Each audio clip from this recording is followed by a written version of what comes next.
सुश्री इकरा चौधरी जी, please आप बोलिएगा। धन्यवाद सभापति जी।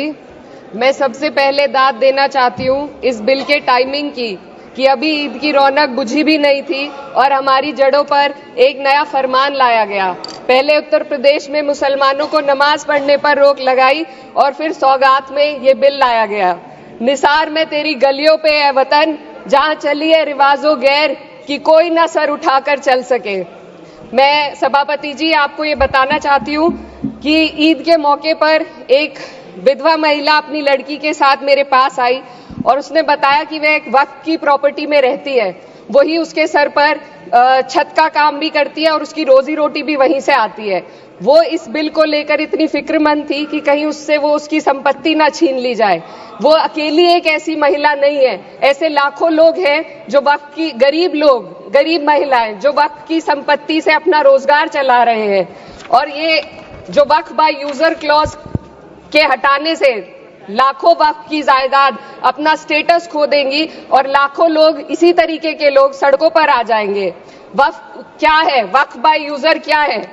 इसका ये मतलब है कि कोई जायदाद अगर सालों से दीन और भलाई के कामों के लिए इस्तेमाल हो रही हो तो वो खुद ब खुद वक्फ मानी जाएगी। हिंदुस्तान की अदालतों ने भी इस बात को तस्लीम किया है।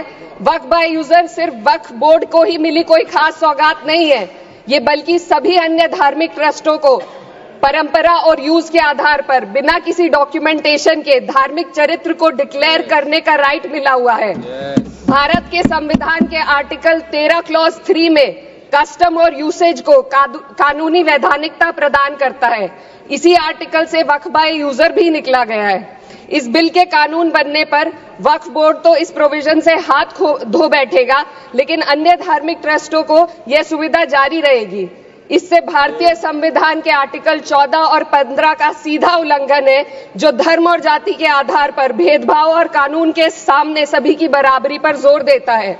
मैं इसके साथ ये भी कहना चाहती हूँ कि सत्ता के लोग जो एक दूसरे की पीठ थपथपा रहे हैं कि वक्फ बाय यूजर का जो अमेंडमेंट इन्होंने दिया उसको एक्सेप्ट कर लिया गया है, लेकिन इनकी शरारत यह है कि उसके साथ ही एक ऐसा प्रोवाइजो इसमें शामिल किया गया जिसके आधार पर यह कहा गया है कि अगर कोई भी वक्फ की संपत्ति विवादित हो तो वो अपना वक्फ स्टेटस खो देगी। तो जो अमेंडमेंट इन्होंने दिया है जिसको एक्सेप्ट कर लिया गया है उसका कोई मतलब नहीं है, ये इनकी नीयत है जो साफ जाहिर हो रही है। सोने पर सुहागा एक काम और किया है, सरकार ने वक्फ की कानून के सेक्शन 107 को हटाकर लिमिटेशन एक्ट में 12 साल तक ही किसी के खिलाफ अदालत में जाने का प्रोविजन है। सेक्शन 107 में बोर्ड को लिमिटेशन एक्ट से राहत मिली हुई थी। वक्फ बोर्ड कभी भी अवैध कब्जाधारियों के खिलाफ अदालत जा सकता था। अगर ये सेक्शन ना हो तो अवैध कब्जा करने वाले लोग कानूनी प्रक्रिया का फायदा उठाकर वक्फ की प्रॉपर्टी को हड़प सकते हैं। अन्य धार्मिक ट्रस्टों पर भी ये लिमिटेशन एक्ट लागू नहीं होती, तो फिर वक्फ बोर्ड के साथ ये सौतेला रवैया क्यों किया जा रहा है? धर्म को देखकर दोहरी नीति क्यों अपनाई जा रही है? सेक्शन 107 और वक्फ बाय यूजर को अगर एक साथ पढ़ा जाए तो इससे लाखों वक्फ की प्रॉपर्टी पर कब्जा किया जाएगा। इसलिए ये बिल मुसलमान की भलाई का नहीं बल्कि उनके वजूद और विरासत को मिटाने का बिल है। हिंदुस्तान में बहुत सारे धार्मिक ट्रस्ट हैं जिसमें उस खास मजहब के लोग शामिल होते हैं और उसका इंतजाम करते हैं, और ये बात समझ में आने वाली भी है क्योंकि जो व्यक्ति अपने मजहब के रीति रिवाज को जितना अच्छे से समझ सकता है किसी अन्य मजहब का व्यक्ति नहीं समझ सकता। आर्टिकल 26 क्लॉज 2 के तहत धार्मिक संप्रदायों को अपने मजहबी इदारों के एडमिनिस्ट्रेशन का हक देता है, लेकिन वक्फ बोर्ड के बारे में इसको उल्टा किया जा रहा है। Sir 2 minute sir please 2 minutes.